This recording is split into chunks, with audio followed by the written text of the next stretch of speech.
Welcome to the Tipping Point Show. I'm Jimmy Evans. I'm so glad that you've joined me today. I have a teaching today called War Drums in Israel. And I want to talk to you about the news that's going on right now and what the Bible says about two wars that are about to happen in Israel. There are major wars that are prophesied, and what we have in the news today is telling us these wars are about to happen very soon. Before I get into that, let me just remind you, on September the 17th, here in the Dallas-Fort Worth area, Grapevine, Texas, 5 minutes from DFW Airport, we have a Bible Prophecy Conference happening from 9 a.m. to 5:30 p.m. September 17th at Fellowship Church, Pastor Ed Young, our dear friend there, all day long. And we have great speakers, great content all day long to encourage you, to let you know what's going on here in the end times. Just a very special format there of just really getting all day information and encouragement related to Bible prophecy. I'll be speaking twice that day. I'll also be speaking the next morning at Fellowship Church on Bible prophecy. So if you attend the conference and you're able to stay over, you can hear me again on Sunday morning. We also have Pastor Billy Crone, who's a regular guest here on the program. We have Greg Laurie, who is a contributor to endtimes.com. He's written many books on the end times, terrific speaker, terrific content. We have Dr. Mark Hitchcock. He's written over 30 books on the end times. He is a contributor here to endtimes.com. He'll be speaking that day, along with Pastor Ed Young, who is a terrific speaker, great pastor, great speaker, and Rabbi Jonathan Cahn, who is a dear friend of mine, who I believe is the most gifted prophet of our time. His books are bestsellers. He has revelation that is off the charts, incredible and accurate. And so he'll be there bringing a special message. And so it's $99 a person to attend. It's $49 for the live stream, but we want to give you a 20% discount. We know we have a lot of subscribers to YouTube on our YouTube channel. If you haven't subscribed, hit that button and subscribe right now. We want to give you a 20% discount. So you can get 20% off of the $99, 20% off of the $49. We would love to have you be there in person. If you can't, we would love to have you live streaming in. So you can go on conference.endtimes.com right now. Enter into your promo code there. You'll get 20% off. Conference.endtimes.com. The information is right there on your screen. Sign up. We have a lot of people already signed up. So we want you to sign up right now. You can use your discount, by the way, to bring family, friends, neighbors, bring a busload from your church. You can all use your discount code there. So we're going to have a lot going on that day. We would love to have you be a part of that. Let me remind you also of the book that we have, Where Are the Missing People? This is a book that you leave on your coffee table, dining room table, car, office, apartment, dorm room for people who are left behind in the rapture. The number one question that's going to be asked after the rapture is, where are the missing people? And this book is going to be there answering it, leading people to Christ and letting them know what's about to happen and how to prepare for it. And if you go on Amazon, we have hundreds of 5-star reviews of this book. And you can see those reviews there, but a lot of people are reading it right now, giving it to loved ones, and they're getting saved, their lives are being changed.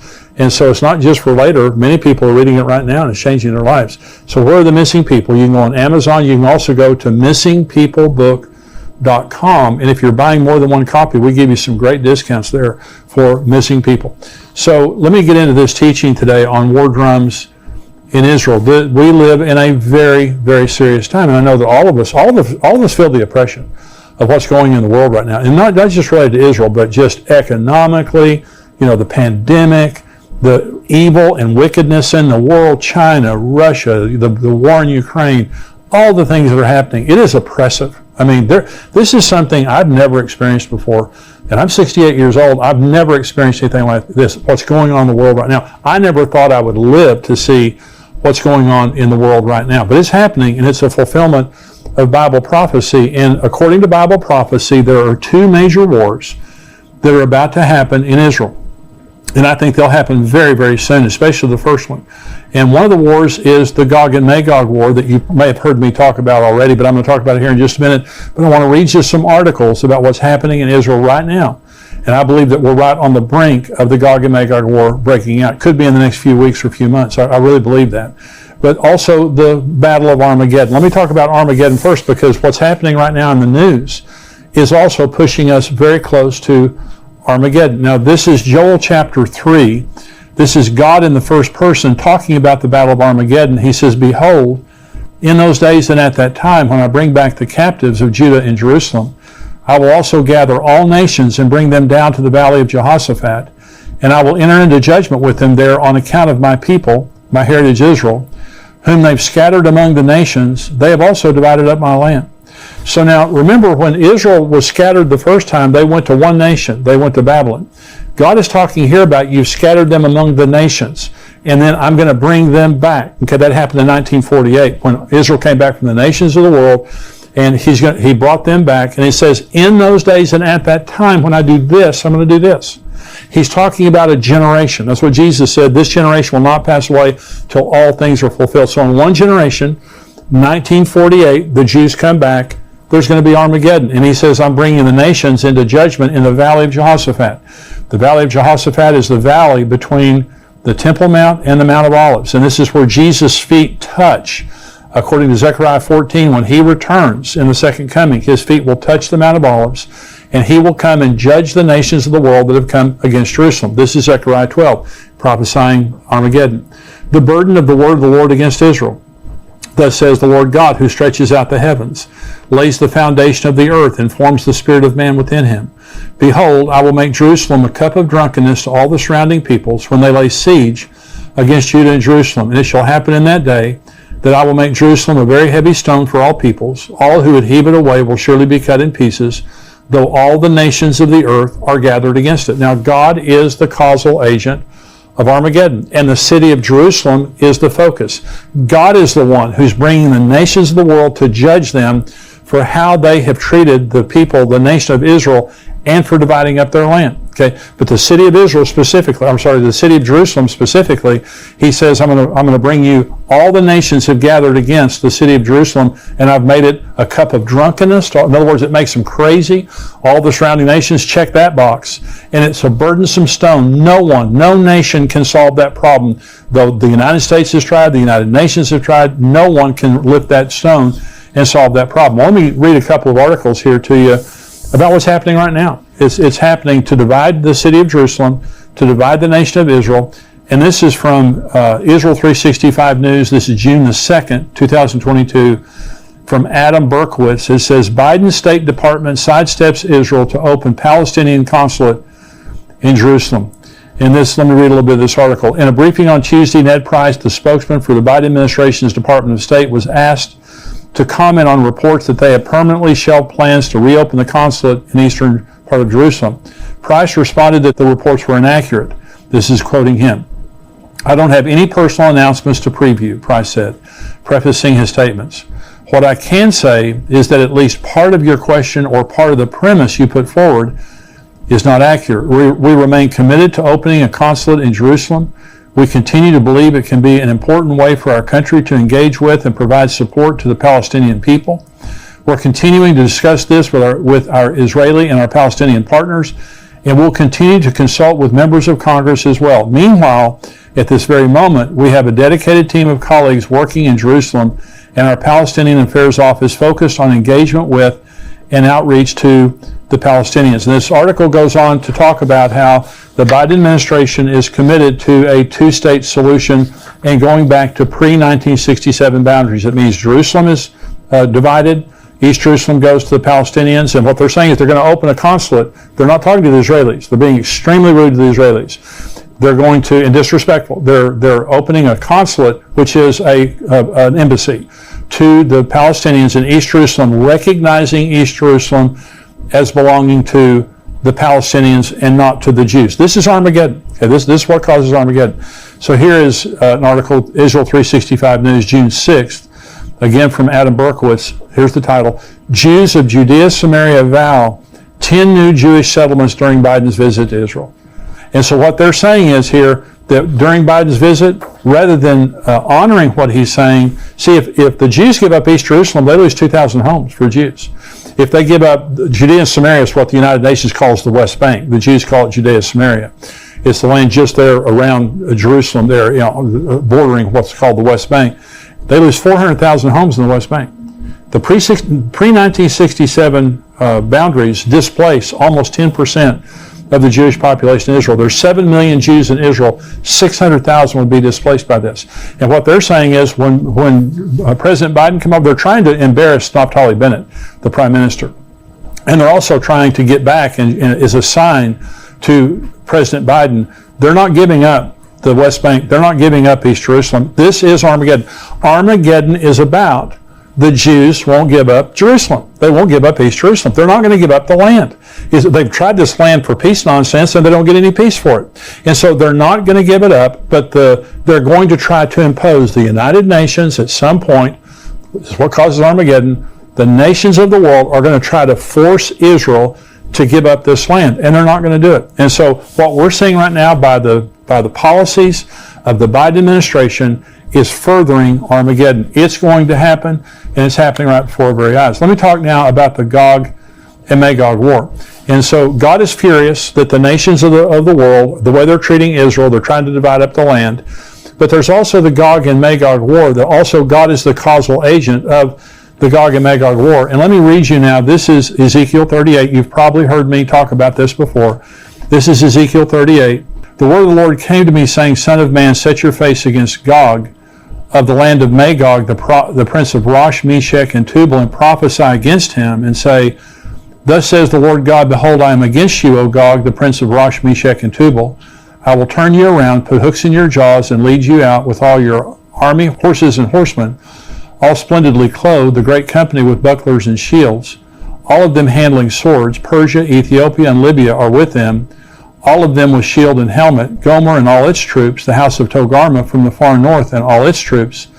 Many people are with you. Prepare yourself and be ready, you and all your armies that are gathered about you, and be a guard for them. After many days you will be visited. Listen, in the latter years, that's the last days, you will come into the land of those brought back from the sword and gathered from many people on the mountains of Israel, which had long been desolate. They were brought out of the nations, and now all of them dwell safely. So this is about to happen. So Israel's back in their land. They're very prosperous. They're safe, comparatively. They're still very safe. But this is Russia. This Ezekiel 38 is against a man called Gog, which I believe right now is Vladimir Putin. Now, if this prophecy is for later, it could be somewhere else. But it says Gog, he's the prince of Rosh, Meshech, and Tubal. Rosh is Russia, Meshech is Moscow, Tubal is Tobolsk. This is right there in Russia. And so this is Persia is Iran. When it says Gomer, Togarmah, that's Turkey. Syria is Syria. Libya is Libya. Ethiopia is what we would call Sudan today. But all these are Muslim nations with the exception of Russia, but they're all militarily aligned with Russia. And Vladimir Putin is the strongman over this entire area of the world there. So this is a regional war that's going to be fought. And so God says, I'm going to put hooks in your jaw and drag you down. The problem that we have right now is Iran. Russia's a problem for sure. Iran is the larger problem for the Israelis because they have a nuclear program, and they have been trying for a long, long period of time to get enough nuclear material for a bomb. And they're there. I mean, they are there, either a day or a week away, or days or weeks away from getting it. But many believe, and I believe, they already have enough nuclear material for a bomb. They need a detonator. They need a missile, which they also have. But they're at the final stages of putting this together. Now, Israel has been conducting for the last month. They just finished a huge, massive drill called Chariots of Fire. And this is practicing bombing Iran and practicing defending all their borders when they get finished bombing Iran. Because they know once they bomb Iran, all heck's going to break loose. And so remember, there's going to be a provocation. God says, I'm going to put hooks in your jaw. I'm going to draw you down to the mountains of Israel. Well, Russia, Iran, Syria, and Turkey are already on the northern border of Israel right now with weapons, ready to attack. And so Israel's bombing in Syria almost every day, Iranian installations there, and Iran is there to build a force, to build a base right on the northern border where they can invade Israel. They're just looking for the opportunity.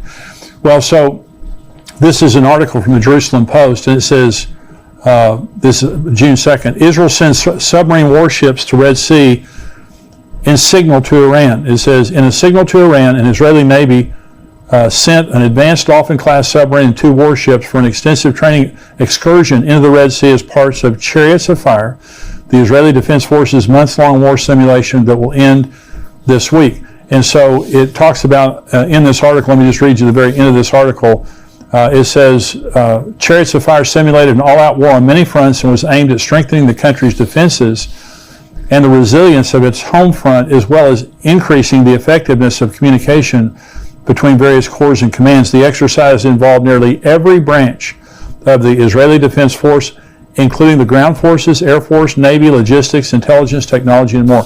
Well, this is a massive drill that took a month that is including every branch of the military. It's bringing them all together, helping them to communicate so they can bomb Iran and so they can protect their nation afterwards. Because, in my opinion, this is the hook that once Israel bombs Iran, it provokes Russia. Russia's already provoked, but it provokes Russia, Turkey, Iran, Syria, all these nations, and this could be the fulfillment of that. I mean, by the way, and so let me just read you these other articles and I'll talk about it. This is from Yahoo News, June the 2nd, this year. This could be the next big war that grips the entire world. Now look at that title there.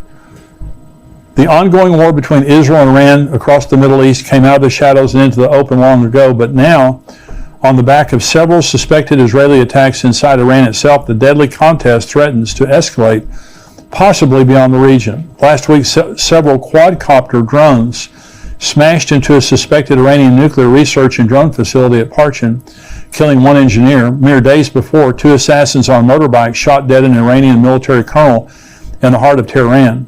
In February, several drones hit an Iranian unmanned aerial vehicle, UAV, base in the west of the country at Kermanshah. Although never officially taking responsibility, various subtle hints by Israeli officials and media reports have left little doubt as to the provenance of these attacks. Now listen to the rest of this article, because this is very important. This is all part of what the Israeli government, just under a year in power, has come to describe as the Octopus Doctrine, a new and risky expansion of its campaign against Iran's military and nuclear capability, the Octopus Doctrine. If in years past Israel did hit inside Iran, it was done covertly, usually through spies and cyber attacks, and almost always targeted Iranian nuclear scientists and facilities. For almost a decade, too, Israel made no secrets of its campaign of airstrikes, primarily inside Syria, against Iranian allied militias and weapons shipments. But now, Israeli officials openly describe a new defensive strategy, as one termed it in the Daily Beast, aimed at the head of the octopus in Iran, and not just his tentacles across the region in places like Syria, Lebanon, Gaza, and Iraq. One more paragraph here. For many years, the Iranian regime has carried out terrorism against Israel and the region via proxies. But for some reason, the head of the octopus, Iran itself, has enjoyed immunity. Israeli Prime Minister Naftali Bennett said in a speech on Sunday, the era of immunity for the Iranian regime is over. Now, that's some very serious rhetoric. And what they're saying is their doctrine, the Octopus Doctrine, kept saying, cut off the tentacles, hit them in Syria, quadcopter their nuclear facilities, send viruses into their computers, kill their scientists, and all those kind of things. Now what they're saying is, no, we're going to chop off the head of the octopus. That's a very different strategy, and it goes along with the chariots of fire. By the way, the chariots of fire exercise, that looks back to Elijah. Isn't that interesting? That Elijah, I believe, will be one of the two witnesses in Israel, and so he could already be in Israel right now, but I just think it's very interesting. This is an article from the Times of Israel from the United Nations, and they're saying Iran not providing credible answers on material at undeclared sites. Well, Iran's been lying to everybody forever, and so they shouldn't be surprised by that, but they have found uranium traces at 3 different facilities that weren't supposed to have uranium, and the Iranians will not give an answer for it. And so they're lying. They've got more uranium than they're saying they have. And so that they've just been caught. And this is the Jerusalem Post. One more article here. Iran crossing uranium enrichment threshold cannot be avoided. Okay, this is from the International Atomic Energy Agency. Okay, it cannot be avoided. So, and they're just saying in here that, and they're downplaying it. And they're saying, Iran's going to get nuclear material, but they don't have a detonator, and they don't have, it's going to take them a while to build a bomb. Well, North Korea built bombs and had nuclear capability right under our noses. They became a nuclear state under sanctions while the entire world was watching, making much more progress than the world realized. The same thing's happening in Iran right now. Let me just say, I don't know exactly when they're going to get all the material they need, but I'll tell you one group of people that does, and that's the Israelis. The Israelis have moles inside of their facilities, their nuclear facilities. They have spies all over the country. They have probably the best intelligence community in the world. And so the Israelis know exactly where Iran is. And isn't it interesting, with that knowledge, they're having a massive drill called Chariots of Fire. Not just practicing bombing Iran, but also defending their borders after they bombed Iran. Very interesting. So Iran must be making some progress in that regard. Now, so let me say this. So there's Armageddon, it's all right there. It's all unfolding before our eyes. Now, Armageddon takes place 7 years into the tribulation, at the end of the tribulation, at the second coming. So it's at least 7 years away. If Rosh Hashanah, I'm sorry, if the battle of Gog and Magog happened right now. Now, if you have heard me teach for very long on the end times, you know that I believe that the rapture some year will happen at Rosh Hashanah. Now, Rosh Hashanah this year is from sundown September 25th through sundown September 27th. It's a 2-day feast, okay? So we don't know the day or the hour. And so there are 7 feasts of Israel that are a prophetic grid of the future. Jesus was crucified on Passover, buried on unleavened bread, resurrected during the Feast of First Fruits. Pentecost came. Last weekend was a Pentecost. That Pentecost came on the Feast of Pentecost. The next 3 feasts then are the Feast of Trumpets, the Day of Atonement, and the Feast of Tabernacles. And so I believe the Rosh Hashanah is the rapture, the Day of Atonement is the second coming, and the Tabernacles is eternity with God, us living with God for all of eternity. So we have 3 more feasts about to happen. So I believe, and what I've taught is, I believe some year that the Gog and Magog war will happen around the Feast of Trumpets, either right before or right after. Now, my personal opinion is it'll happen just prior to, because I believe it will set up the covenant that the Antichrist makes with Israel. After the Gog and Magog war, there's going to be a tremendous sympathy for Israel when God glorifies himself, when he defeats all those armies and deals with that issue. Then the Antichrist shows up as a man of false peace and makes this covenant of peace. Now, that's just my opinion. It could be at a different time. But isn't it interesting that we're 3.5 months right now from the Feast of Trumpets, when I believe some year the rapture will happen. And all these things are happening, and what the world is witnessing is, we're right there. Related to Israel and Iran, we're right there. Israel cannot let Iran get a nuclear weapon. It's not going to happen. They have the resolve and they have the capacity to bomb Iran and stop it. And so this is all happening right before our nose. And my opinion is, and this is what I wrote in my book, Tipping Point, I wrote it 2 years ago, is my opinion is when Israel bombs Iran, which could be in the next few days or few weeks, when Israel bombs Iran, it will provoke the Ezekiel 38 and 39 war, which I believe is a sign that the rapture is about to happen. We're in that period of time. And when I make these kinds of statements, I'm not setting a date that I'm saying absolutely Jesus is coming this September. But I've never seen in my lifetime the events that we have going on in the world right now. And in my heart, I pray that this is the year that Jesus will return. And all the signs of the times are there. And I'm just reading the signs of the times. And so I hope that this has been a blessing to you today. If you're watching on YouTube, I just want to say thank you for joining me. I hope you'll become a subscriber to endtimes.com. We have articles and videos that come out all week long. This week we talked about China's growing footprint in the world. China is a very troubling nation in the world right now. We talked about Iran's nuclear weapons, famines in Africa. We also had an article from Dr. Mark Hitchcock on the numbers in Revelation. Are they symbolic or are they literal, or are they a combination of the two? I wrote an article about going through the storms of life, how Jesus taught us how to go through the storms of life. We also had a video that was released today by Dr. Mark Hitchcock that was talking about the World Forum that was just held in Davos, that they're talking about tracking us and tracking our carbon footprint because they're talking about global warming.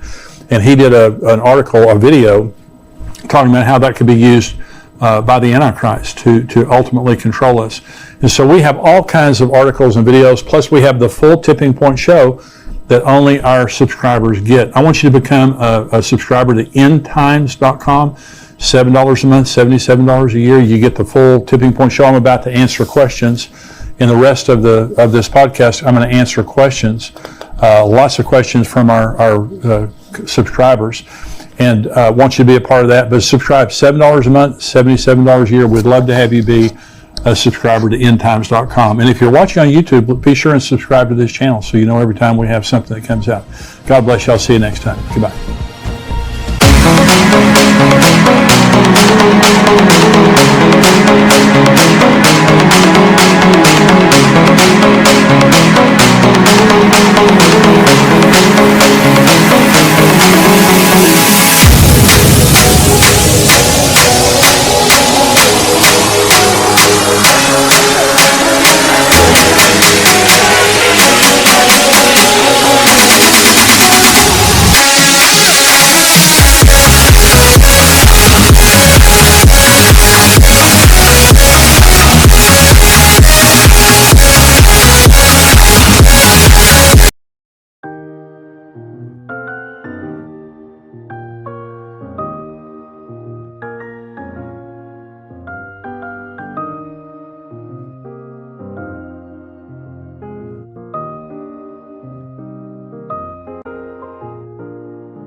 Người kia lại khiến đôi mắt của em thêm sầu.